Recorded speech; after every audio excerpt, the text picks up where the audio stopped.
How to change Outlook password on phone. Firstly, open any of your preferred web browser. After opening your web browser, go to the search bar on the top. Now type in microsoft.com or simply Microsoft. After that, click on the first link that appears. In the first link, you will land to the login or sign up page, or you can simply click on the sign in option or the profile icon at the top right corner to go to your login page. In the login page, you will need to log in using your Microsoft account. Type in your email or phone number, then click on next. Now it will give you option to sign in. I'm just gonna sign in using my password. So click on use your password.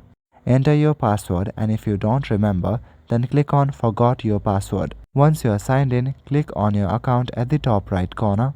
Inside accounts, select change password. Now you can use any of these verification method. And now enter your new password and confirm the new password. And just like that, you have changed your Outlook password on phone. That's all for today. Thank you.